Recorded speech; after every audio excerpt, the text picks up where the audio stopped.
reiteradamente nos dice que debemos orar. El mismo Señor Jesucristo dijo que si pedimos, recibiremos. Y Santiago nos dice que no tenemos pues simplemente porque no pedimos. Y cualquier fracaso en nuestra vida es, sobre todas las cosas, un fracaso en nuestra vida de oración. Y aún los pecados en nuestra vida pudieron haber sido evitados si hubiéramos tenido una genuina vida de oración. Por eso digo que necesitamos aprender a orar. Y ese es el tema que veremos en la epístola de Santiago, la oración victoriosa. Veremos primero la presunción de la oración no ofrecida. Segundo, el problema de la oración inaceptable. Y tercero, los principios de la oración innegable. Bien, primero, la presunción de la oración no ofrecida. Al final de los 2 primeros versos del capítulo 4, Santiago hace énfasis en no tenéis lo que deseáis, porque no pedís. Esta es la presunción de la oración ofrecida. Dios quiere bendecirnos. Dios quiere darnos lo que necesitamos, pero nosotros somos tan presumidos, tan arrogantes, tan autosuficientes, que tratamos de hacerlo todo en nuestra propia fortaleza, tratando de lograr con nuestros propios métodos todo lo que necesitamos. ¿Sabe lo que pasa en nuestras ciudades, en nuestras iglesias, en nuestros hogares? Que ya no se practica la oración ferviente. Parece que nos hemos olvidado que no hay problemas que no se puedan resolver mediante la oración. No hay problemas demasiado grandes para solucionarlos, solo gente demasiado pequeña para resolverlos. Cuando empecemos a orar de nuevo, a buscar el rostro de Dios, a humillarnos delante de Dios, tendremos paz en nuestro corazón, porque Dios quiere bendecirnos por medio de la oración. Pero en vez de orar, ¿qué es lo que hacemos? Más armas de guerra, más drogas alucinógenas, más asesinatos de los bebés en los vientres de sus madres, más conflictos en el hogar, en la nación, en el mundo, más odio, más violencia, más de todo lo negativo, y menos, cada vez muchísimo menos, el buscar a Dios, el ser protectores de la paz. Un pequeñito un día estaba tratando de mover una enorme piedra que había en el patio de su casa, y con todas sus fuerzas empujaba y empujaba, y la piedra no se movía ni 1 milímetro. El pobre niño estaba sudando. Sus pequeños músculos en sus bracitos ya estaban cansados. Su padre, que le estaba mirando, le preguntó: «Hijo, ¿estás utilizando todas tus fuerzas?» Y el niño le contestó: «Sí, papá, creo que utilicé todas mis fuerzas». Y el papá le respondió: «Querido hijo, eso no es cierto, porque no me has pedido a mí que te ayude». Espero que entienda la analogía. A veces llevamos cargas y problemas y nos esforzamos y luchamos y decimos que estamos haciendo tanto como podemos, pero no logramos aligerar la carga ni resolver ni uno solo de los problemas. Pero, ¿le hemos pedido a nuestro Padre Celestial que nos ayude? ¿Hemos eslabonado nuestra vida a la de Él? Pudiera ser que Dios quiere bendecirnos, y la razón por la que no la hace es muy simple: porque no se lo pedimos. Cuando yo era un estudiante universitario en la Florida, mi esposa y yo vivíamos en un pequeño apartamento que tenía un remedo de patio. Pero en ese patio había un hermoso árbol de naranjas, pero de naranjas agrias. Una tarde, desde la ventana, había un muchachito que miraba furtivamente por encima de la cerca. Era evidente que intentaba robarse algunas naranjas. Seguramente no sabía que eran naranjas agrias. ¿Alguna vez usted ha chupado una naranja agria? Creo que no hay fruta más amarga que esa. Se tiene la sensación que desde la boca y la laringe y todo su aparato digestivo se reduce. Pero claro, es solo una sensación, no una realidad. En fin, el muchachito saltó la cerca, arrancó 2 naranjas del árbol y salió a toda velocidad, perdiéndose por el camino. Yo hubiera dado cualquier cosa por ver la expresión de ese niño cuando chupó la naranja agria. En Proverbios 27:7 leemos: al hambriento todo lo amargo es dulce. También dice que el pan del engaño es dulce, pero después su boca se llenará de grava. Ahora piense, ¿qué hubiera pasado si ese pequeño hubiera venido a mí y me hubiera pedido que le regale 1 o 2 naranjas? Pues yo le hubiera explicado que esas eran naranjas agrias, bonitas como decoración, pero no tan buenas como alimento, y le hubiera regalado algunas frutas frescas de las que teníamos. Sabía que la falta de oración es un pecado. Busque 1 Tesalonicenses 5:17. Dice: orad sin cesar.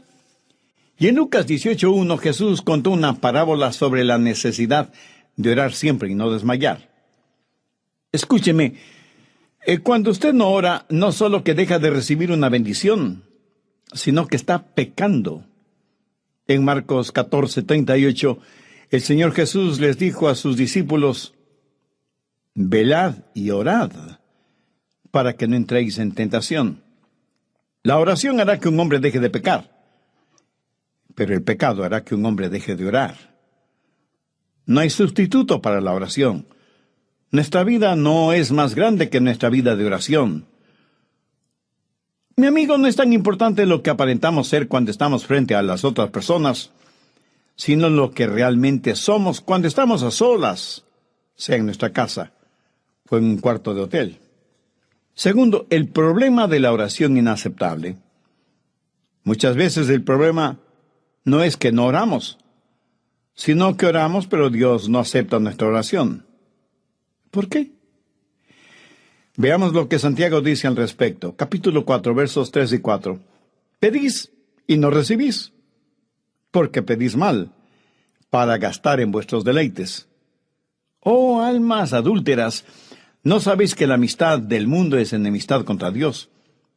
Cualquiera, pues, que quiera ser amigo del mundo, se constituye enemigo de Dios. Santiago está hablando de la oración que no es aceptada por Dios. Algunas personas hacen largas oraciones en voz alta, y sin embargo sus oraciones no son contestadas. ¿Por qué? Porque tienen una motivación equivocada. Hay gente que quiere sacrificar la respuesta a sus oraciones en el altar de su lujuria. No buscan la gloria de Dios, simplemente están orando para satisfacer sus propios deleites. Su motivación es egoísta y por lo tanto básicamente pecaminosa, y Dios jamás va a respaldar nuestra egolatría. Pero ¿de qué está hablando Santiago en el verso 4? Bien, escúcheme atentamente. Cuando usted y yo creímos en Jesús y fuimos salvos, cuando nacimos de nuevo y pasamos a ser parte de la iglesia, la novia de Cristo, comenzamos una relación íntima con Él. Él es el novio, la iglesia es su novia, y así como la novia debe ser casta y pura y separada para darse únicamente al novio, así la iglesia debe pertenecer a Jesucristo y guardarse únicamente para Él. Espero que comprenda esto muy claramente. Pero entonces aparece otro pretendiente de la novia, que es el mundo. Y el mundo es como un hombre intrigante, confabulador, pervertido, adúltero, que trata de seducir a la novia del Señor Jesucristo.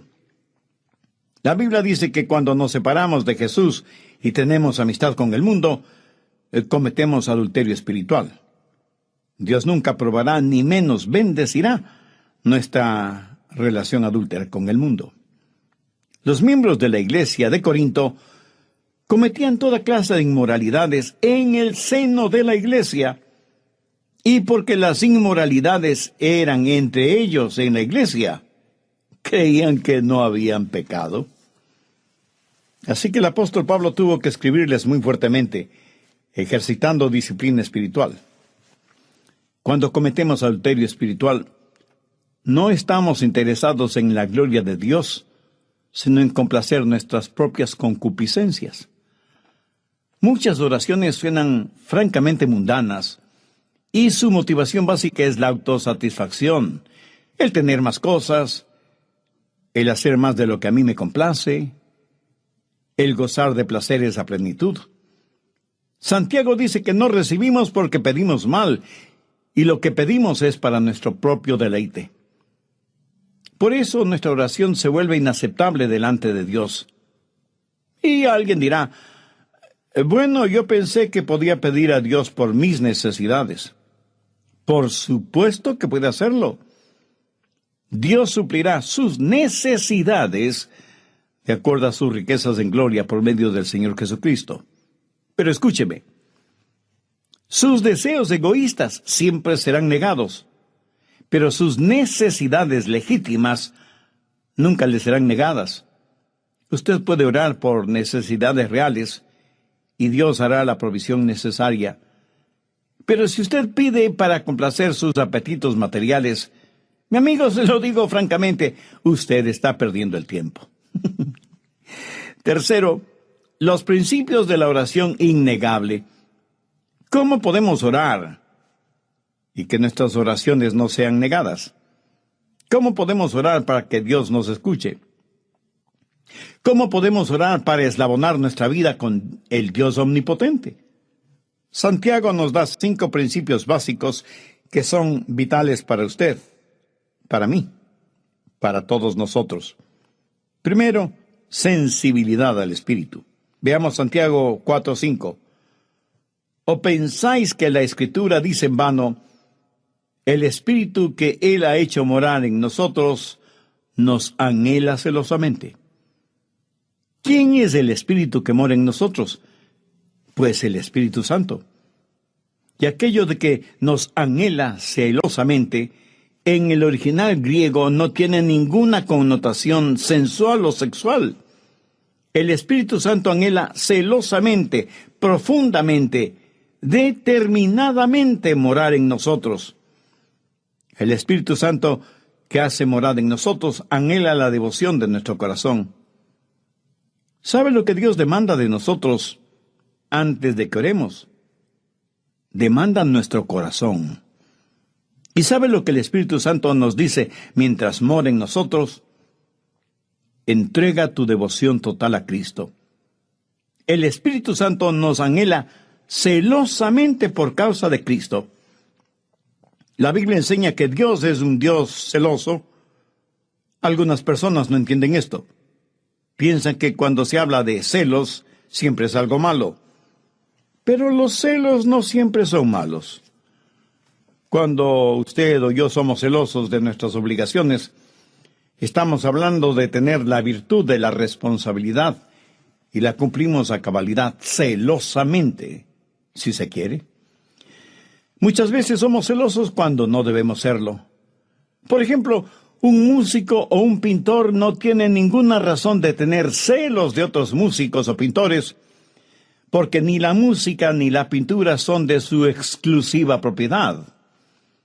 Un atleta no debería tener celos de otro atleta, porque él no tiene patente sobre el atletismo. Un pastor no debería tener celos de otro pastor, porque la palabra de Dios no le fue entregada únicamente a él. Aunque debo reconocer que algunos pseudopastores o profetas o apóstoles actúan como si Dios tuviera contacto única y exclusivamente con ellos. ¡Qué orgullo! ¿No le parece? Y aunque en el mundo hay miles y miles de predicadores, hay un solo Dios. Y ese único Dios es omnisciente, omnipresente y omnipotente. Dios es un Dios celoso. Es el Dios que no quiere un lugarcito, ni quiere ser prominente en su vida. Él demanda ser preeminente. La Biblia dice que en todas las cosas Jesús debe ser preeminente. Y el Espíritu Santo que nos ha sido dado por Dios está constantemente diciéndonos que en nuestro corazón y en nuestra vida, Jesús debe ser Señor. ¿Quiere que sus oraciones sean contestadas? Entonces tiene que ser sensible, sensitivo al Espíritu Santo que mora en usted. Esto es lo que la Biblia llama orar en el Espíritu. Verá, oramos en el Espíritu por medio del Señor Jesucristo, a Dios el Padre. El Espíritu Santo quiere pensar a través de nuestra mente, quiere sentir a través de nuestro corazón, quiere expresarse a través de nuestros labios, quiere llorar a través de nuestros ojos, quiere gemir a través de nuestro espíritu en oración. Por eso debemos estar orando siempre en el Espíritu, con toda súplica y ruego. Santiago dice que primero debemos ser sensibles al Espíritu, porque es el Espíritu Santo quien nos enseña a orar. Por nosotros mismos no sabemos cómo orar, pero el Espíritu intercede por nosotros con gemidos que no pueden describirse. Cuando usted ora solo en su mente, o sea, intelectualmente, no se sorprenda de que sus oraciones no sean contestadas. Segundo, debe haber sumisión al Padre. Veamos los versos 6 y 7. Pero Él da mayor gracia. Por esto dice, Dios resiste a los soberbios y da gracia a los humildes. Someteos, pues, a Dios. Por favor, subraye esas últimas 4 palabras. Someteos, pues, a Dios. Ninguna oración será contestada hasta cuando no se haya sometido a Dios. Y el Espíritu Santo nos hace sensitivos a esta realidad. Y en este asunto, el Espíritu Santo es absolutamente celoso. ¿Sabe que Dios le ama con un amor celoso? O sea, con un amor que realmente se preocupa por usted. ¿Tiene usted esa clase de amor por Dios? Debemos someternos a Dios. ¿Sabe por qué muchas veces nuestras oraciones no son contestadas? Porque decimos, no tu voluntad, sino la mía sea hecha. Permítame decirle algo. La oración no es un ejercicio espiritual por medio del cual usted convence a Dios para que Él haga lo que no quiere hacer. No es el tratar de torcer la voluntad de Dios para que esté de acuerdo a la suya. Orar es saber la voluntad de Dios y hacerla. Por eso cuando nos acercamos a Dios, siempre debe ser diciendo, Padre nuestro que estás en los cielos, santificado sea tu nombre, venga tu reino, hágase tu voluntad. ¿Saben dónde se metió el hombre en problemas? En el jardín del Edén, cuando el primer Adán dijo, no tu voluntad, sino la mía sea hecha. Pero gracias a Dios por el segundo Adán, el Señor Jesucristo, quien oró en otro jardín, el de Getsemaní, y dijo, no mi voluntad, sino la tuya sea hecha. Y esa es la clase de oración que será contestada. Cuando nos acercamos a Dios, sometiendo nuestra voluntad a la voluntad del Padre, nuestra oración será contestada. ¿Está usted sometido a la voluntad del Padre? Esta es la confianza que tenemos en Él, que si pedimos de acuerdo a su voluntad, Él nos escuchará y nos contestará. Nuestro mayor problema es que somos tan testarudos, tan orgullosos, tan arrogantes que venimos a la presencia de Dios, pavoneándonos delante de Él como si estuviéramos haciéndole a Él un favor. No en vano nuestra oración no es contestada. Someteos, pues, a Dios. Mi amigo, mi amiga, ¿se ha sometido usted a Dios? ¿Busca hacer la voluntad de Dios o quiere seguir haciendo su propia voluntad? ¿Ama y se deleita en hacer la voluntad de Dios o considera que la voluntad de Dios es una muy pesada carga? Si usted no busca el hacer la voluntad de Dios, escúcheme, pierde el tiempo orando a Dios.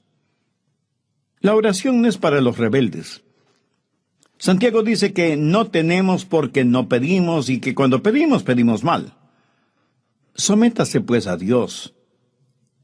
Cuando comenzamos a tomar en serio el señorío de Cristo, le puedo asegurar que nuestra oración será contestada.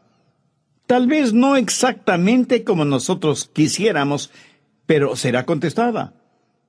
Y recuerde que aún un no es una respuesta válida. Tercero, debemos resistir al diablo.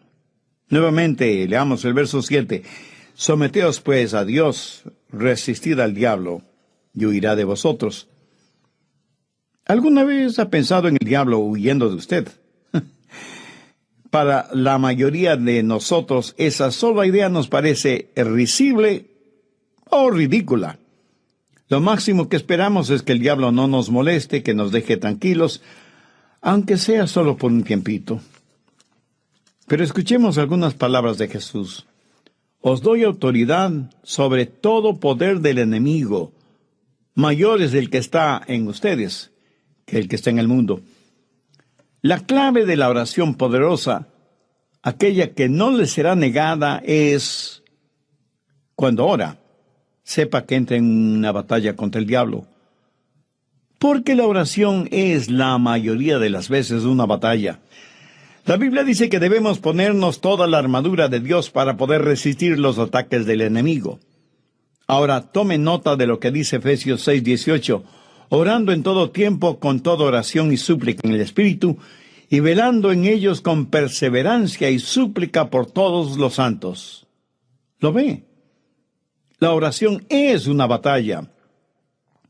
Cuando nos ponemos la armadura de Dios, nos estamos preparando para la batalla. El diablo, aunque invisible, es un enemigo real, un enemigo incansable, un enemigo siniestro, un enemigo malévolo que nos odia profundamente porque hemos sido rescatados, redimidos, perdonados y salvados por el Señor Jesucristo. Adoramos al único Dios verdadero, y eso es un tormento para Satanás, porque él siempre quiso y quiere ser adorado, porque quiere ser como Dios mismo. Ahora, como hijo o hija de Dios, usted no debe ser vanidoso, orgulloso o jactancioso al respecto. No es porque usted es importante en sus propios méritos que el diablo le odia. Recuerde que primordialmente el diablo odia a Dios. Y toda persona malvada siempre ha sabido que si usted no puede hacer daño a un individuo personalmente, entonces buscará hacer daño a alguien que esa persona ama profundamente. El diablo hace la guerra contra usted porque es la única forma que tiene de hacer la guerra contra Dios. Porque el diablo sabe, y anhelo que usted lo sepa con absoluta seguridad, que Dios le ama a usted profundamente, mucho más allá de lo que usted podría comprender. ¿Y la guerra de Dios es contra el diablo? ¿Se ha preguntado alguna vez cómo Dios ganará esa guerra? Escúcheme atentamente, porque voy a revelarle un gran secreto. Dios ganará esa guerra contra el diablo por medio de las oraciones de sus redimidos. El omnipotente Dios se ha limitado voluntariamente a nuestras oraciones. Dios actúa cuando oramos, y es por eso que la oración es un verdadero campo de batalla. El diablo se ríe de nuestros programas, de nuestras organizaciones, de nuestros edificios. Pero tiembla cuando oramos. Y hará no solamente lo posible, sino hasta lo imposible, para evitar que seamos hombres y mujeres de oración. Es más, el diablo hasta podría animarle a que asista a la iglesia y lea la Biblia, si con eso puede evitar que usted ore. Si usted no tiene tiempo de ir a la iglesia y por alguna razón lógica tiene que quedarse en casa, aproveche esa oportunidad para orar. Pero si puede ir a la iglesia y adorar a Dios y tener comunión con los hermanos y escuchar el mensaje de la palabra de Dios y orar, eso es mucho, mucho mejor. Mi amigo, lo que le estoy diciendo lo puedo resumir en lo siguiente. No hay sustituto para la oración. Al diablo no le interesa lo que yo predico. Creo que hasta nos anima a tener una vida religiosa centrada en lo que nosotros queremos hacer y cómo lo queremos hacer, si con eso logra que no utilicemos el poder que Dios nos ha dado para que se haga realidad por medio de la oración honesta y persistente, recordando lo que la Biblia dice: orad sin cesar. Una vez que somos sensibles a la voz del Espíritu Santo y nos sometemos a la voluntad del Padre, entonces, escúcheme bien, entonces y solo entonces estaremos listos a resistir al diablo y sus acechanzas. Permítame enfatizar la siguiente verdad. Antes de resistir al diablo es mejor que se someta a Dios. Usted tendrá que enfrentar tremendos problemas. Pero cuando se somete a Dios y tiene celo por su causa, y Jesucristo es su Salvador y Señor, entonces usted podrá repudiar los ataques del diablo, podrá resistir sus embates, podrá sacarle de su propiedad espiritual porque usted le pertenece al Padre. En el nombre de Jesucristo y en el poder de su sangre, saque a Satanás de su vida. Y el diablo huirá de usted, porque usted es un hombre poderoso o una mujer poderosa en la oración. Cuarto, debemos separarnos del mundo. Santiago 4:8 dice, acercaos a Dios y Él se acercará a vosotros. Pecadores, limpiad las manos. Y vosotros los de doble ánimo, purificad vuestros corazones. Aquí el apóstol está hablando del principio de la separación del mundo, y será imposible que usted trate de separarse del mundo sin haber resistido al diablo. Y no podrá resistir al diablo hasta que no se haya sometido a Dios, y no podrá someterse a Dios hasta que no sea sensible a la voz del Espíritu Santo. Pero una vez que se ha sometido a Dios y ha resistido al diablo, es el tiempo de separarse del mundo. Verá, no es que si usted limpia su vida, Dios le aceptará. Nadie puede limpiar la vida hasta que venga Dios, hasta que haya repudiado al diablo. Hasta ese momento, usted nunca tendrá la victoria sobre el mundo. Entonces, ¿qué es lo que Santiago está diciendo? Que cuando llegamos a este punto en nuestra vida de oración, no podemos llegarnos a Dios con las manos sucias, con corazones divididos o con doble ánimo. No podemos llegar a Dios por dos caminos. En Santiago 4:4 leemos, ¿no sabéis que la amistad del mundo es enemistad contra Dios? Cualquiera pues que quiera ser amigo del mundo, se constituye enemigo de Dios. Dios nos salvó y cubrió este mundo con la sangre de su unigénito Hijo, para que nosotros sirvamos al diablo. ¿Hay en su vida algún pecado del cual no se ha arrepentido? ¿Tiene algún mal hábito, alguna actitud negativa, algún resentimiento o enojo contra alguien? Entonces, deseche todas esas cosas de su corazón, de su mente, de su vida. Otra vez las palabras de Santiago. Pecadores, limpiad las manos. Y vosotros los de doble ánimo, purificad vuestros corazones. Recuerda lo que el mismo apóstol Santiago dijo en el capítulo 1, verso 8. El hombre de doble ánimo es inconstante en todos sus caminos.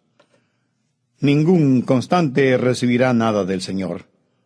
Ahora, ¿está usted dispuesto a soltar el mundo y aferrarse a Dios con sus dos manos?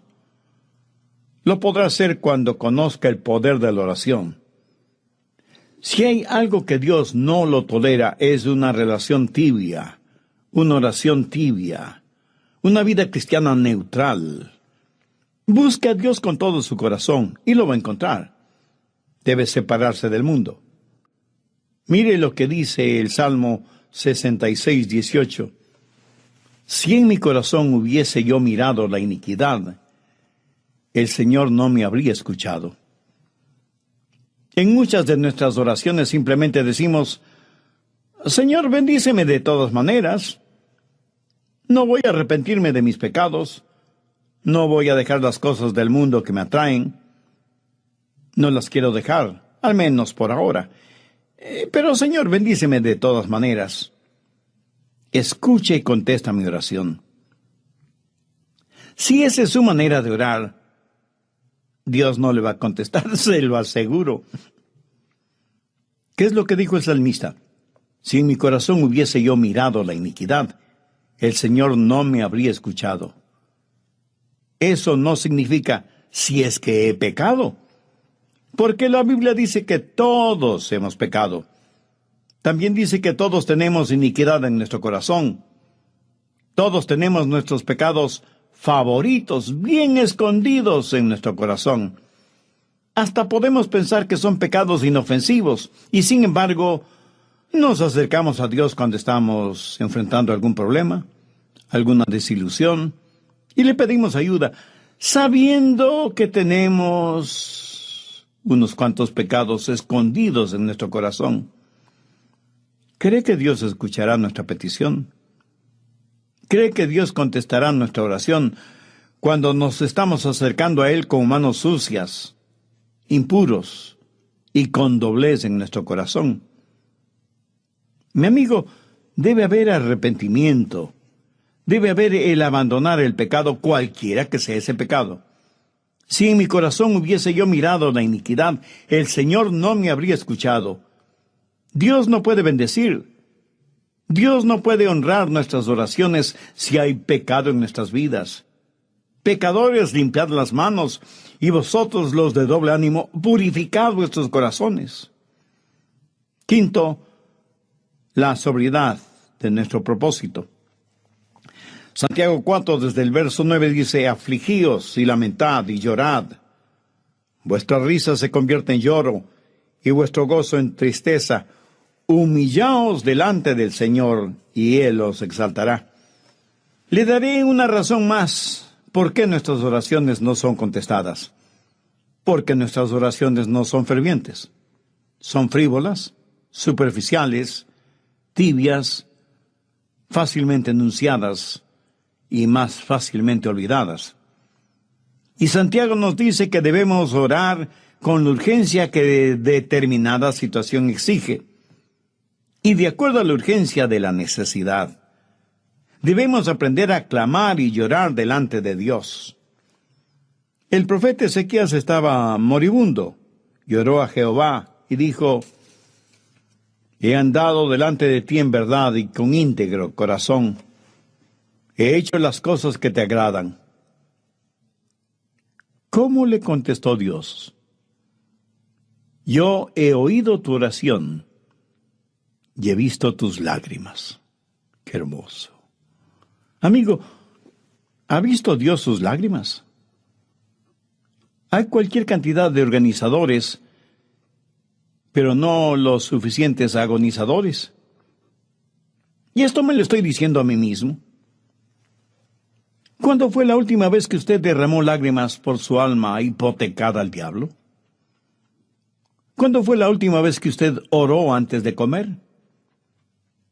¿Cuándo fue la última vez que pasó un considerable tiempo en ayuno y oración? ¿Ha habido alguna noche en la cual usted agonizó en oración por la salud física o espiritual de su cónyuge, o de sus hijos, o de sus familiares, o de sus amigos? ¿Cuándo fue la última vez que usted le dijo a Dios, Dios, no te dejaré ir hasta que me bendigas? ¿No cree que ya es tiempo de pedirle perdón a Dios por nuestras oraciones insustanciales, fáciles, débiles, egocéntricas? ¿No cree que ya es tiempo de quebrantarnos en oración delante de Dios? El rey David supo esto por experiencia propia, por lo cual pudo decir, los sacrificios de Dios son el espíritu quebrantado, al corazón contrito y humillado no despreciarás tú, oh Dios. Santiago es muy serio cuando habla de la oración. Por eso dice, la oración eficaz del justo puede mucho. Con profunda tristeza he notado que en la práctica del cristianismo en este siglo falta primordialmente la oración ferviente. Mucho de lo que se considera oración en muchas iglesias, independientemente de su denominación, no es nada más que una piadosa verborrea espiritual. Que Dios nos ayude como creyentes y como miembros de alguna iglesia bíblica y cristocéntrica a aprender el secreto de la oración victoriosa. Muchas oraciones suenan francamente mundanas y su motivación básica es la autosatisfacción, el tener más cosas, el hacer más de lo que a mí me complace, el gozar de placeres a plenitud. Santiago dice que no recibimos porque pedimos mal, y lo que pedimos es para nuestro propio deleite. Por eso nuestra oración se vuelve inaceptable delante de Dios, Y alguien dirá, Bueno, yo pensé que podía pedir a Dios por mis necesidades. Por supuesto que puede hacerlo. Dios suplirá sus necesidades de acuerdo a sus riquezas de gloria por medio del Señor Jesucristo. Pero escúcheme, sus deseos egoístas siempre serán negados, pero sus necesidades legítimas nunca les serán negadas. Usted puede orar por necesidades reales y Dios hará la provisión necesaria. Pero si usted pide para complacer sus apetitos materiales, amigos, yo digo francamente, usted está perdiendo el tiempo. Tercero, los principios de la oración innegable. ¿Cómo podemos orar y que nuestras oraciones no sean negadas? ¿Cómo podemos orar para que Dios nos escuche? ¿Cómo podemos orar para eslabonar nuestra vida con el Dios omnipotente? Santiago nos da 5 principios básicos que son vitales para usted, para mí, para todos nosotros. Primero, sensibilidad al Espíritu. Veamos Santiago 4:5. ¿O pensáis que la Escritura dice en vano, el Espíritu que Él ha hecho morar en nosotros nos anhela celosamente? ¿Quién es el Espíritu que mora en nosotros? Pues el Espíritu Santo. Y aquello de que nos anhela celosamente, en el original griego no tiene ninguna connotación sensual o sexual. El Espíritu Santo anhela celosamente, profundamente, determinadamente morar en nosotros. El Espíritu Santo que hace morada en nosotros anhela la devoción de nuestro corazón. ¿Sabe lo que Dios demanda de nosotros antes de que oremos? Demanda nuestro corazón. ¿Y sabe lo que el Espíritu Santo nos dice mientras mora en nosotros? Entrega tu devoción total a Cristo. El Espíritu Santo nos anhela celosamente por causa de Cristo. La Biblia enseña que Dios es un Dios celoso. Algunas personas no entienden esto. Piensan que cuando se habla de celos, siempre es algo malo. Pero los celos no siempre son malos. Cuando usted o yo somos celosos de nuestras obligaciones, estamos hablando de tener la virtud de la responsabilidad y la cumplimos a cabalidad, celosamente, si se quiere. Muchas veces somos celosos cuando no debemos serlo. Por ejemplo, un músico o un pintor no tiene ninguna razón de tener celos de otros músicos o pintores, porque ni la música ni la pintura son de su exclusiva propiedad. Un atleta no debería tener celos de otro atleta, porque él no tiene patente sobre el atletismo. Un pastor no debería tener celos de otro pastor, porque la palabra de Dios no le fue entregada únicamente a él. Aunque debo reconocer que algunos pseudopastores o profetas o apóstoles actúan como si Dios tuviera contacto única y exclusivamente con ellos. ¡Qué orgullo! ¿No le parece? Y aunque en el mundo hay miles y miles de predicadores, hay un solo Dios. Y ese único Dios es omnisciente, omnipresente y omnipotente. Dios es un Dios celoso. Es el Dios que no quiere un lugarcito, ni quiere ser prominente en su vida. Él demanda ser preeminente. La Biblia dice que en todas las cosas Jesús debe ser preeminente. Y el Espíritu Santo que nos ha sido dado por Dios está constantemente diciéndonos que en nuestro corazón y en nuestra vida, Jesús debe ser Señor. ¿Quiere que sus oraciones sean contestadas? Entonces tiene que ser sensible, sensitivo al Espíritu Santo que mora en usted. Esto es lo que la Biblia llama orar en el Espíritu. Verá, oramos en el Espíritu por medio del Señor Jesucristo a Dios el Padre. El Espíritu Santo quiere pensar a través de nuestra mente, quiere sentir a través de nuestro corazón, quiere expresarse a través de nuestros labios, quiere llorar a través de nuestros ojos, quiere gemir a través de nuestro espíritu en oración. Por eso debemos estar orando siempre en el Espíritu, con toda súplica y ruego. Santiago dice que primero debemos ser sensibles al Espíritu, porque es el Espíritu Santo quien nos enseña a orar. Por nosotros mismos no sabemos cómo orar, pero el Espíritu intercede por nosotros con gemidos que no pueden describirse. Cuando usted ora solo en su mente, o sea, intelectualmente, no se sorprenda de que sus oraciones no sean contestadas.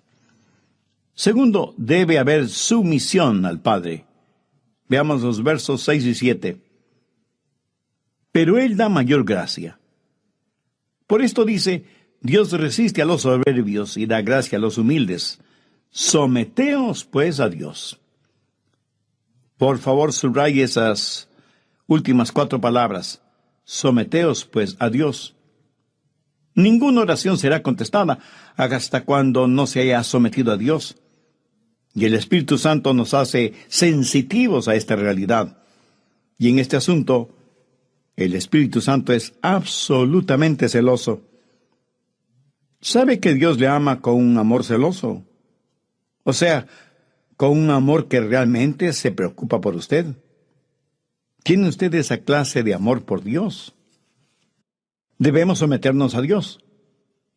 ¿Sabe por qué muchas veces nuestras oraciones no son contestadas? Porque decimos, no tu voluntad, sino la mía sea hecha. Permítame decirle algo. La oración no es un ejercicio espiritual por medio del cual usted convence a Dios para que Él haga lo que no quiere hacer.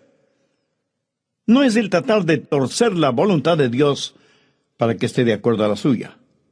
Orar es saber la voluntad de Dios y hacerla. Por eso cuando nos acercamos a Dios, siempre debe ser diciendo, Padre nuestro que estás en los cielos, santificado sea tu nombre, venga tu reino, hágase tu voluntad. ¿Saben dónde se metió el hombre en problemas? En el jardín del Edén, cuando el primer Adán dijo, no tu voluntad, sino la mía sea hecha. Pero gracias a Dios por el segundo Adán, el Señor Jesucristo, quien oró en otro jardín, el de Getsemaní, y dijo, no mi voluntad, sino la tuya sea hecha. Y esa es la clase de oración que será contestada. Cuando nos acercamos a Dios, sometiendo nuestra voluntad a la voluntad del Padre, nuestra oración será contestada. ¿Está usted sometido a la voluntad del Padre? Esta es la confianza que tenemos en Él, que si pedimos de acuerdo a su voluntad, Él nos escuchará y nos contestará. Nuestro mayor problema es que somos tan testarudos, tan orgullosos, tan arrogantes que venimos a la presencia de Dios pavoneándonos delante de Él como si estuviéramos haciéndole a Él un favor. No en vano nuestra oración no es contestada. Someteos, pues, a Dios. Mi amigo, mi amiga, ¿se ha sometido usted a Dios? ¿Busca hacer la voluntad de Dios o quiere seguir haciendo su propia voluntad? ¿Ama y se deleita en hacer la voluntad de Dios o considera que la voluntad de Dios es una muy pesada carga? Si usted no busca el hacer la voluntad de Dios, escúcheme, pierde el tiempo orando a Dios. La oración no es para los rebeldes. Santiago dice que no tenemos porque no pedimos y que cuando pedimos, pedimos mal. Sométase pues a Dios. Cuando comenzamos a tomar en serio el señorío de Cristo, le puedo asegurar que nuestra oración será contestada. Tal vez no exactamente como nosotros quisiéramos, pero será contestada. Y recuerde que aún un no es una respuesta válida. Tercero, debemos resistir al diablo. Nuevamente, leamos el verso 7. Someteos pues a Dios, resistid al diablo, y huirá de vosotros. ¿Alguna vez ha pensado en el diablo huyendo de usted? Para la mayoría de nosotros, esa sola idea nos parece risible o ridícula. Lo máximo que esperamos es que el diablo no nos moleste, que nos deje tranquilos, aunque sea solo por un tiempito. Pero escuchemos algunas palabras de Jesús. Os doy autoridad sobre todo poder del enemigo. Mayor es el que está en ustedes que el que está en el mundo. La clave de la oración poderosa, aquella que no le será negada, es cuando ora, sepa que entra en una batalla contra el diablo. Porque la oración es la mayoría de las veces una batalla. La Biblia dice que debemos ponernos toda la armadura de Dios para poder resistir los ataques del enemigo. Ahora, tome nota de lo que dice Efesios 6:18, orando en todo tiempo con toda oración y súplica en el Espíritu, y velando en ellos con perseverancia y súplica por todos los santos. ¿Lo ve? La oración es una batalla. Cuando nos ponemos la armadura de Dios, nos estamos preparando para la batalla. El diablo, aunque invisible, es un enemigo real, un enemigo incansable, un enemigo siniestro, un enemigo malévolo